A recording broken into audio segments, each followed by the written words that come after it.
नमस्कार साथियों, स्वागत है आप सभी का अंकित इंस्पायर्स इंडिया पर। मैं हूं अंकित अवस्थी। आप हैं मेरे साथ में एक ऐसी खबर पर चर्चा करने के लिए जो कि निश्चित ही रशिया यूक्रेन से भी बड़ी खबर बन सकती है। ये खबर इसलिए मायने रखती है साथियों, क्योंकि एक समय तक पुतिन ने यूक्रेन को पनिश ही इसलिए किया था क्योंकि उसका सपना था कि वो नाटो मेंबर बनना चाहता है। नाटो 32 देशों का एक ऐसा समूह है जिसे अमेरिका ने कभी सोवियत रूस के खिलाफ बनाया था। अब सोवियत रूस नहीं है, अब उसकी जगह रूस बचा हुआ है। सोवियत संघ की जगह रूस बचा हुआ है। रूस को अब यह बर्दाश्त नहीं कि कोई भी देश उसके खिलाफ नाटो में जाकर जुड़े। लेकिन यूक्रेन जो कभी सोवियत संघ का सदस्य हुआ करता था, सोवियत संघ में हुआ करता था, उसने सोवियत संघ टूटने के बाद एक अलग देश की आइडेंटिटी पाई और अब वो खुद मंशा रखता है कि वो जाकर नाटो ज्वाइन करे।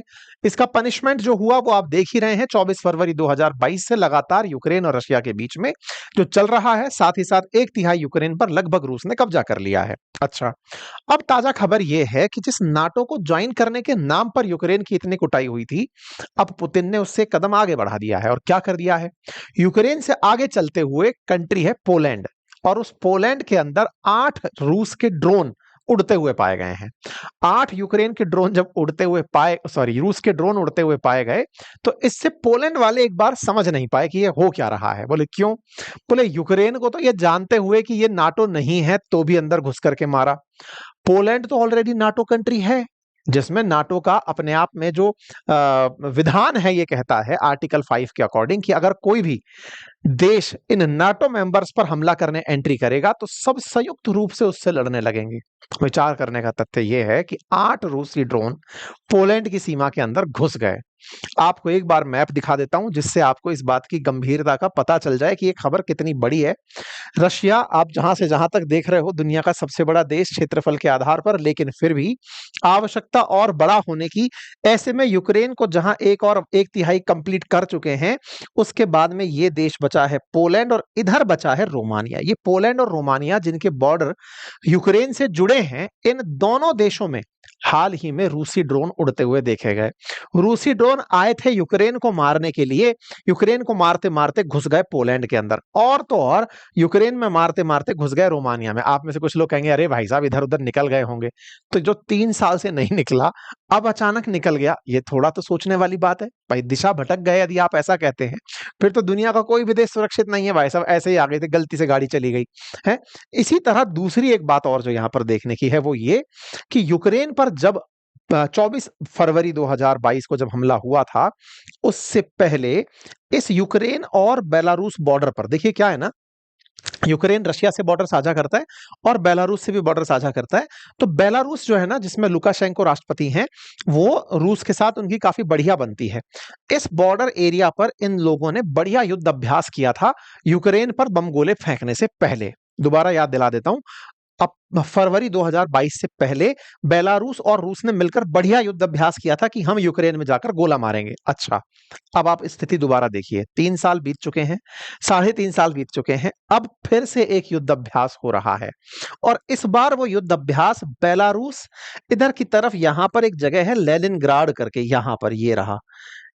ये लेनिनग्राड रूस का क्षेत्र है, पोलैंड से सीमा साझा करता है। यहां पर बेलारूस के अंदर और रूस के अंदर फिर से एक युद्ध अभ्यास शुरू हो रहा है। 3 साल में युद्ध अभ्यास नहीं हुआ। आप कहिए तो ये समझिए कि 3 साल से तो युद्ध चल ही रहा है, तो युद्ध अभ्यास किस बात का होगा। फिर से युद्ध अभ्यास शुरू होता है और इस बार के युद्ध अभ्यास से चिंता बढ़ जाती है इन सभी की सभी देशों में जो नाटो कंट्री, यूरोप के देश जो नाटो कंट्री बनकर बैठे हैं। चिंता इस बात की हो जाती है क्योंकि युद्ध अभ्यास किया तब जाता है जब आप युद्ध में जाने की तैयारी कर रहे हो। आप तो ऑलरेडी युद्ध में हैं, इसका मतलब आप कोई नया युद्ध करने की तैयारी कर रहे हैं, और उस नए युद्ध में तैयारी की जा रही है इस बार इस बाल्टिक समुद्र पर कब्जा करने की। बाल्टिक समुद्र पर कब्जा करने की तैयारी का मतलब है, ये एस्टोनिया, लातविया, लिथुआनिया, ये कभी यूएसएसआर के सदस्य हुआ करते थे, ये फिलहाल के लिए अलग देश बनकर नाटो की मेंबरशिप लेकर बैठे हैं। इनको चुनौती देने की तैयारी चल रही है। साथ ही साथ में यहां पर बेरेंट सी, ये जो स्कैंडिनेवियन कंट्रीज हैं, इनके उत्तर का जो महासागर है, इस पर कब्जा करने की। तो फिलहाल इस पर तो पता नहीं क्यों नजर रूस की गई है, लेकिन ये तो समझ में आता है बाल्टिक सी वाला मसला। मतलब कुल मिलाकर के सोवियत रूस बनने की तैयारी कर रहा है रशिया। 1991 से पहले जो देश एक साथ हुआ करते थे, ये पूरा पूरा सोवियत रूस ही हुआ करता था। इस सोवियत रूस का पुनः वापस से वही रूप आए, इसकी तैयारी रशिया करने शायद निकल पड़ा है। ये बातें इसलिए महत्वपूर्ण हो जाती हैं क्योंकि नाटो देशों के हवाई जहाज अब पोलैंड और रोमानिया की सुरक्षा में उड़ना शुरू हो चुके हैं। युद्धाभ्यास उनकी तरफ से भी शुरू हो चुका है। पोलैंड ने हवा में हवाई जहाज उड़वा दिए हैं, ड्रोन्स को मार गिराया है, हेडलाइंस बन चुकी हैं। नाटो की तैयारियां पूरी हो चुकी हैं कि पोलैंड की सुरक्षा कैसे करनी है। साथ ही साथ में जो नाटो ने इस तरह की कस्में खाई हैं कि अगर अब रशियन जहाज हमारे अंदर आए तो हम उसे मार गिराएंगे। मतलब कुल मिलाकर बात यह है कि रशिया यूक्रेन युद्ध में एक नया फ्लेवर जोड़ने की तैयारी में पुतिन निकल पड़े हैं। और पुतिन का निकलना ऐसे समय पर हो रहा है जिस समय अमेरिका के सारे प्रयास रूस को दबाने के लिए हो रहे हो, सेकेंडरी सैंक्शंस के नाम पर हो रहे हो। नाटो की तरफ से अपडेट आता है कि नाटो अपनी तरफ से एडिशनल फाइटर जेट्स और नेवल वेसल्स को ईस्टर्न यूरोप की तरफ भेज रहा है और इसका नाम ईस्टर्न सेंट्री मिशन दिया गया है। ईस्टर्न सेंट्री मिशन के नाम से इस क्षेत्र में, इन क्षेत्रों की सुरक्षा करने के लिए नाटो ने अपनी तरफ से जहाज और हवाई जहाज भेज दिए हैं। यूके ने भी नाटो को ज्वाइन कर लिया है। जेलेंस्की जिसने कभी युद्ध शुरू करवाया था, अब वो आगे जंग को लेकर चलना शुरू हो चुका है। कुल मिलाकर के सार इतना सा है कि नाटो अब खुद भी पार्टी बनने जा रहा है। लेकिन सवाल बहुत सारे हैं। सवाल बहुत सारे इसलिए हैं कि जिस नाटो को ज्वाइन करने की सजा इन्होंने भुगती, ये केवल ज्वाइन करना चाहते थे यूक्रेन।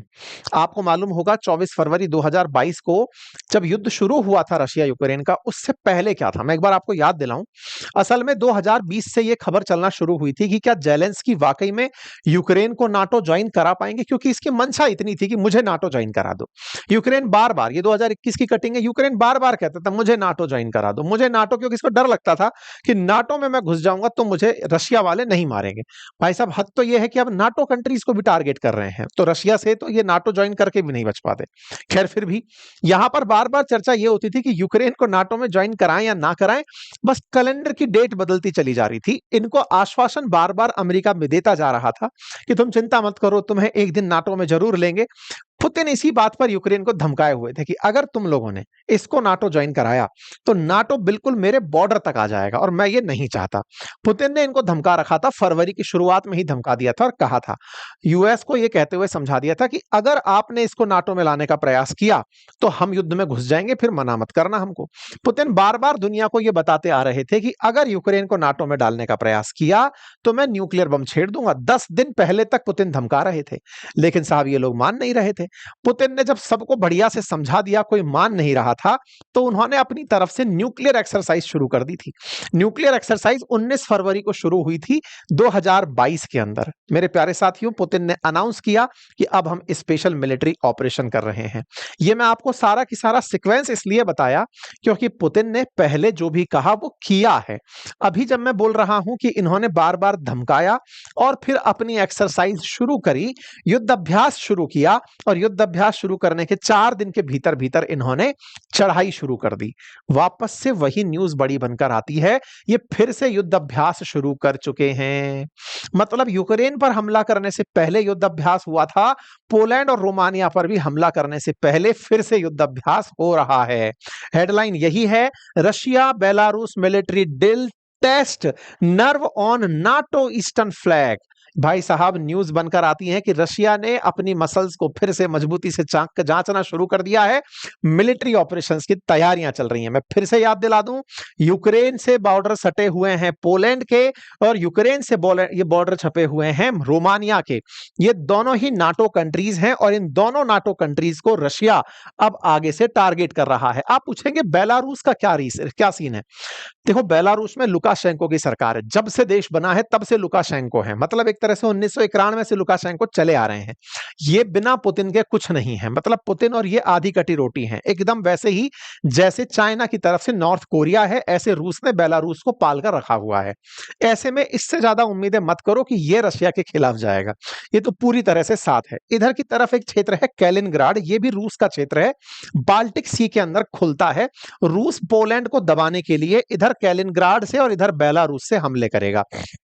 साथ ही साथ में यूक्रेन को वो काउंट करता नहीं है, तो इधर से हमले करेगा। तो यानी कि पोलैंड पर हमले करके पोलैंड के अगर कुछ क्षेत्र पर कब्जा कर लिया गया, तो ये क्षेत्र के अंदर घुसने का रूसी एक पैटर्न बन जाएगा। जैसे बार बार कहा जाता है कि रूस सलामी स्लाइसिंग कर रहा है। सलामी स्लाइसिंग का मतलब है जैसे चाइना भारत की सीमा पर कुछ बॉर्डर पर कब्जा कर लेता है, ऐसे ही रूस कैलिनग्राड के आसपास के क्षेत्र पर पोलैंड के अंदर कब्जा कर लेगा। इससे क्या होगा, बेलारूस और कैलिनग्राड आपस में जुड़ करके बाल्टिक सी तक रूस की बढ़िया कनेक्टिविटी बन जाएगी। अभी क्या है कि रूस को अगर बाल्टिक सी तक जाना होता है, या तो फिर वो ऊपर से निकल कर आए, या फिर इसको इन देशों से लिथुआनिया होकर रास्ता मांगना पड़ता है।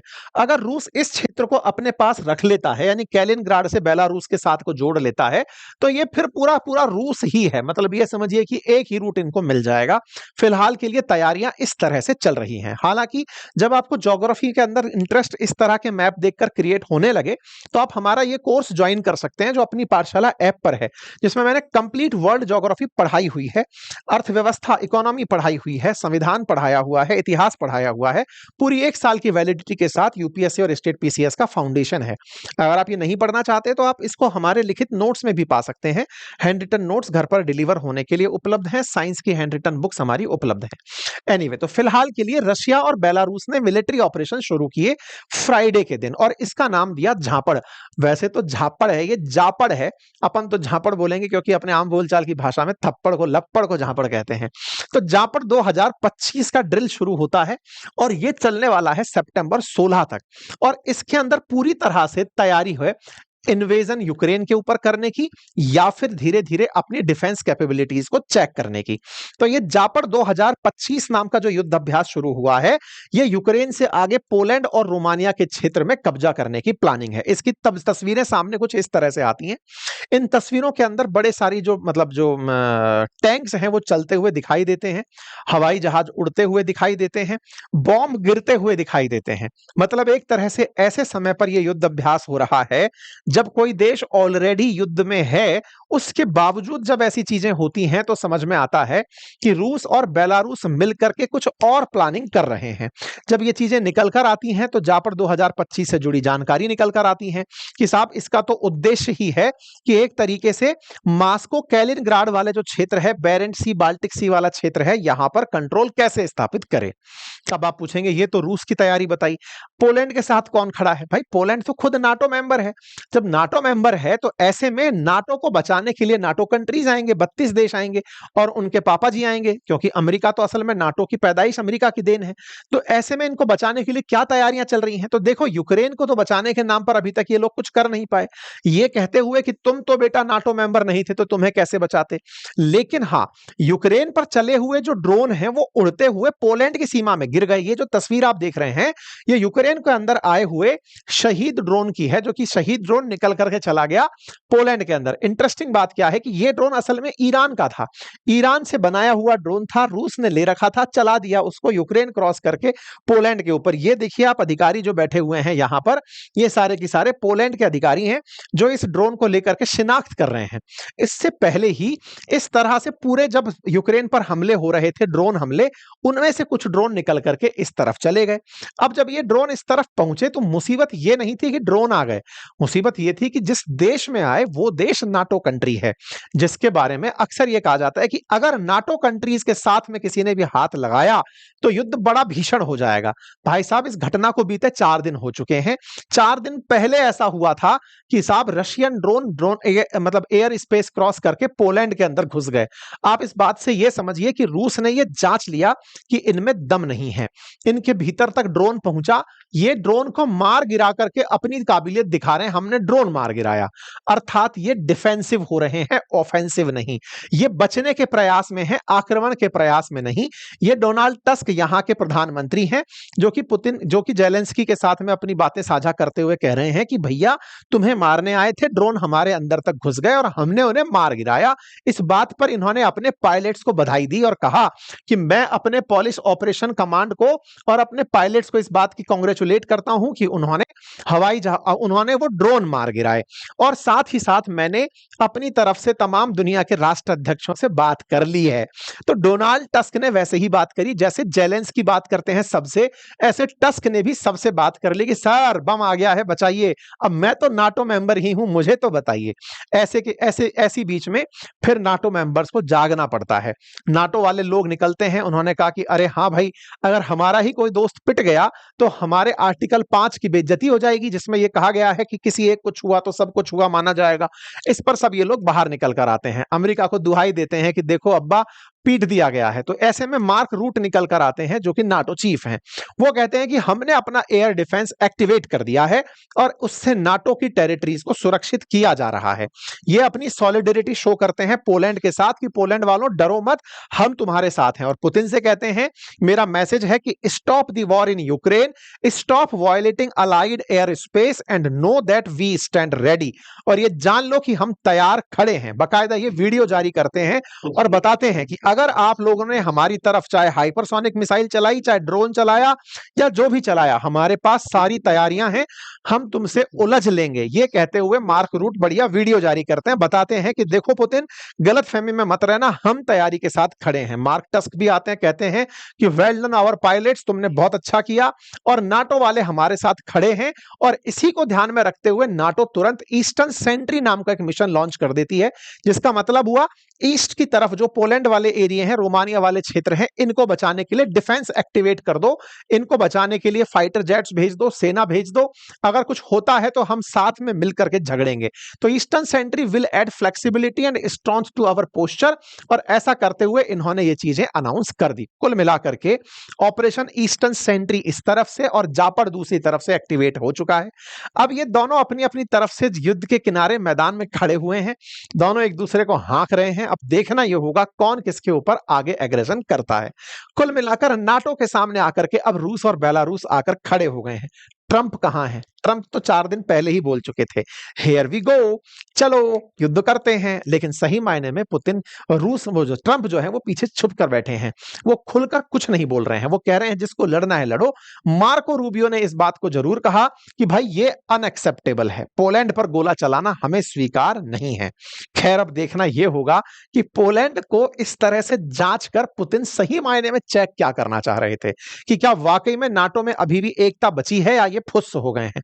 ऐसा मैं इसलिए कह रहा हूं, 4 दिन पहले मारा आपने पोलैंड को, अब भाई साहब कल आपने मार दिया रोमानिया को। हुआ ये कि ये भाई साहब निकलते हैं और निकल करके पहुंच जाते हैं रोमानिया में। रोमानिया वाले 7 घंटे पहले रिपोर्ट कर रहे हैं कि भाई साहब रूसी ड्रोन हमारे यहां भी आ गए हैं। रोमानिया कहां है? तो यूक्रेन के दक्षिण में रोमानिया है और भाई साहब यहां पर भी आकर के रूसी ड्रोन घुस गए हैं। ना केवल पोलैंड नाटो है बल्कि रोमानिया भी नाटो कंट्री है। अब आप पूछेंगे यहां कहां से आए होंगे? तो देखो क्रीमिया पर तो ऑलरेडी कब्जा रूस ने कर ही रखा है, ब्लैक सी पर कंट्रोल है ही, उठा के मार दिए गोले। ऐसे में अब इनकी चिंता बढ़ रही है, और हमारा क्या होगा? बेचारा मालदोवा बीच में सोच रहा है मैं क्यों कर रहा हूं यहाँ पे बिचौलियापन। ऐसे में रोमानिया पर गोले चलते हुए दिख गए हैं, यानी ड्रोन घुस गए हैं। मतलब 4 दिन पहले जांचा आपने गोला मार करके पोलैंड को, देखते हैं कितना छीटा उठेगा, कुछ नहीं हुआ। फिर रोमानिया पर मार दिया, रोमानिया वाले कह रहे हैं सर मार दिया गया, हमको कुछ तो करो। कुल मिलाकर के अब ये नाटो को हाके पड़े, देखो बेटा तुम पर अगर कुछ है तो ठीक है, अदरवाइज यूक्रेन से तुम लोग अपना अपना हाथ हटा लो, हम पोलैंड और रोमानिया तक आने की तैयारी करके बैठे हैं। ये खुली चुनौती है पुतिन की दुनिया के उन देशों को जो ये सोचते हैं कि अमेरिका के कहने पर रूस के ऊपर प्रतिबंध लगाए जा सकते हैं, जो ये सोचते हैं कि नाटो या G7 कंट्रीज रूस के ऊपर सैंक्शन लगाने की बात करते हैं। जैसे उधर से तुम सैंक्शन लगाने की बात करते हो, ये 2 गोले और फेंक कर मार देते हैं कि लो जांच लेता हूं तुम में कितना कुछ है। आप लोग इस विषय पर क्या सोचते हैं? अपनी राय जरूर कमेंट बॉक्स में बताइएगा, क्योंकि स्थितियां यहां से आगे और बिगड़ने की तरफ बढ़ रही हैं।